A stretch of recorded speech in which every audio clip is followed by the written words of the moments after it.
पश्चिम बंगाल की मुख्यमंत्री ममता बनर्जी अपने राज्य में शिक्षकों की भर्ती करने जा रहे हैं। उन शिक्षकों की भर्ती जो वो पहले भी कर चुकी थी, लेकिन पहले कलकत्ता हाई कोर्ट और फिर सुप्रीम कोर्ट ने उन भर्तियों को अवैध ठहरा दिया था, जिसे ममता बनर्जी मानने को तैयार नहीं थी। लेकिन जब लगा कि सुप्रीम कोर्ट के फैसले को ना मानने का राजनीतिक खामियाजा भुगतना पड़ सकता है, तो ममता बनर्जी तैयार हो गई। लेकिन ये नौबत आई ही क्यों? आखिर क्या हुआ था शिक्षकों की पुरानी भर्ती में, जिसे सुप्रीम कोर्ट ने भी अवैध करार दे दिया था? आखिर क्यों ममता बनर्जी सुप्रीम कोर्ट तक का फैसला मानने को तैयार नहीं थी? और आखिर अब ऐसा क्या हुआ है कि ममता फिर से उस भर्ती के लिए नोटिफिकेशन जारी करने को तैयार है? आज बात करेंगे विस्तार से। हाय, मेरा नाम है सृष्टि गोयल, आप देख रहे हैं एबीपी लाइव। साल था 2016।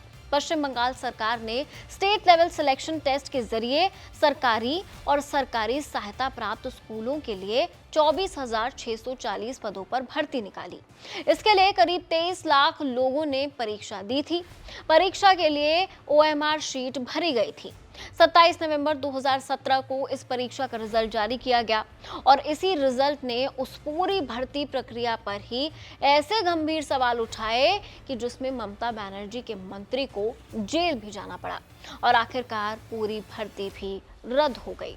दरअसल हुआ ये कि परीक्षा का जब रिजल्ट आया और मेरिट लिस्ट जारी हुई तो पता चला कि जिनके नंबर कम है उनकी रैंक ज्यादा है।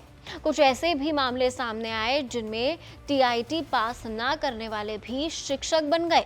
नतीजा ये हुआ कि जिन लोगों ने परीक्षा दी थी और इस हेरफेर की वजह से वो शिक्षक नहीं बन पाए, उन्होंने आंदोलन शुरू कर दिया। जब आंदोलन से बात नहीं बनी तो कुछ लोग कलकत्ता हाई कोर्ट पहुंच गए और वहां याचिकाएं दाखिल कर दी। कलकत्ता हाई कोर्ट को भी पहली नजर में इस भर्ती प्रक्रिया में घोटाले के संकेत मिले। नतीजा ये हुआ कि हाई कोर्ट ने इस भर्ती प्रक्रिया की CBI जांच का आदेश दे दिया। कलकत्ता हाई कोर्ट में इस भर्ती प्रक्रिया में 5 लाख रुपए से लेकर 15 लाख रुपए तक की रिश्वत की भी बात कही गई थी। ऐसे में पैसे का मामला आया तो प्रवर्तन निदेशालय यानी कि ED की भी एंट्री हो गई और फिर दोनों जांच एजेंसियों ने मिलकर 22 जुलाई 2022 को पहली बड़ी गिरफ्तारी की। ये गिरफ्तारी थी ममता बनर्जी की सरकार में शिक्षा मंत्री पार्थ चैटर्जी की, जिनके वित्तीय लेन देन के सबूत ED के हाथ लग गए। फिर तो गिरफ्तारियों का सिलसिला शुरू हो गया।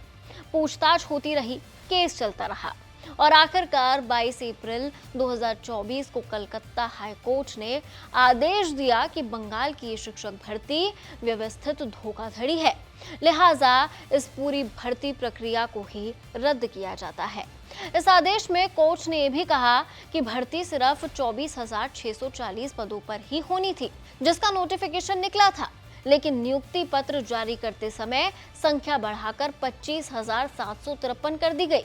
अदालत की तरफ से यह भी आदेश दिया गया कि जिन शिक्षकों को सरकार की ओर से वेतन मिला है, उन्हें पूरा वेतन 12% ब्याज के साथ सरकार को लौटाना होगा और सरकार इस भर्ती को नए सिरे से करवाएगी। तब कोर्ट ने यह भी कहा था कि CBI इस घोटाले की जांच करती रहेगी। ममता बनर्जी की सरकार हाई कोर्ट के इस फैसले के खिलाफ सुप्रीम कोर्ट पहुंच गई। सुप्रीम कोर्ट ने शुरुआत में ही हाई कोर्ट के फैसले पर अंतरिम रोक लगा दी ताकि बच्चों की पढ़ाई प्रभावित न हो सके। साथ ही CBI जांच जारी रखने के आदेश को सुप्रीम कोर्ट ने भी बरकरार रखा।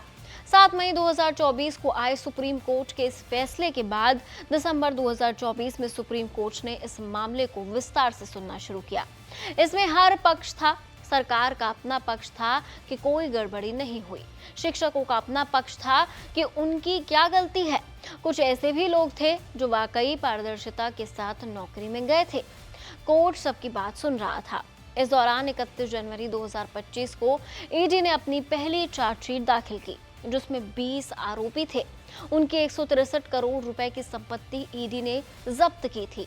10 फरवरी 2025 को सुप्रीम कोर्ट ने सुनवाई पूरी करके फैसला सुरक्षित रख लिया और फिर 3 अप्रैल 2025 को सुप्रीम कोर्ट का अंतरिम फैसला आया, जिसने 25,753 नियुक्तियों को रद्द कर दिया। तत्कालीन चीफ जस्टिस संजीव खन्ना और जस्टिस संजय कुमार की बेंच ने आदेश दिया कि राज्य सरकार को 3 महीने में नई भर्ती प्रक्रिया शुरू करनी होगी। लेकिन ममता बनर्जी अड़ गई। उन्होंने कहा कि वो सुप्रीम कोर्ट का फैसला नहीं मानेंगी। इस फैसले के 4 दिन बाद 7 अप्रैल को शिक्षकों से मुलाकात के बाद ममता बनर्जी ने कहा, हम कोर्ट के आदेश से बंधे हुए हैं। ये फैसला उनके साथ अन्याय है जो काबिल शिक्षक थे। आप लोग ये मत समझिए कि हमने फैसले को स्वीकार कर लिया है। हम पत्थर दिल नहीं हैं। मुझे ऐसा कहने के लिए जेल भी डाल सकते हैं, लेकिन मुझे फर्क नहीं पड़ता।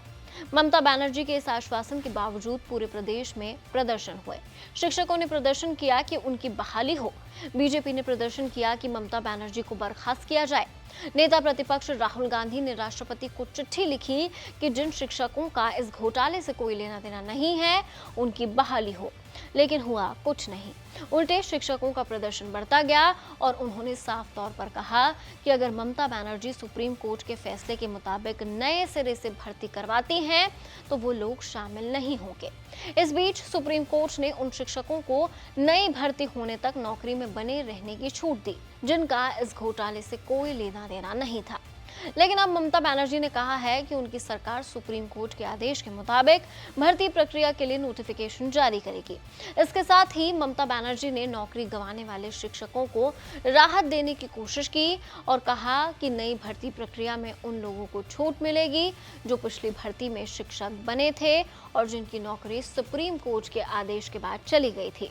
साथ ही साथ ममता बनर्जी ने यह भी कहा कि वो सुप्रीम कोर्ट में पुनर्विचार याचिका भी दाखिल करेंगी ताकि बर्खास्त शिक्षकों को नौकरी मिल पाए। अब इंतजार है ममता बनर्जी के नए नोटिफिकेशन का, लेकिन इतना तो तय है कि जब बंगाल में कुछ ही महीने में विधानसभा चुनाव होने हैं, तो ये घोटाला उनके लिए गले की फांस तो बनेगा ही बनेगा। खैर, इस वीडियो में फिलहाल इतना ही। आप देख रहे थे एबीपी लाइव। पूरे मामले को आप कैसे देखते हैं, कमेंट सेक्शन में आपकी राय जरूर शेयर कीजिए। हमारे साथ जुड़े रहिए।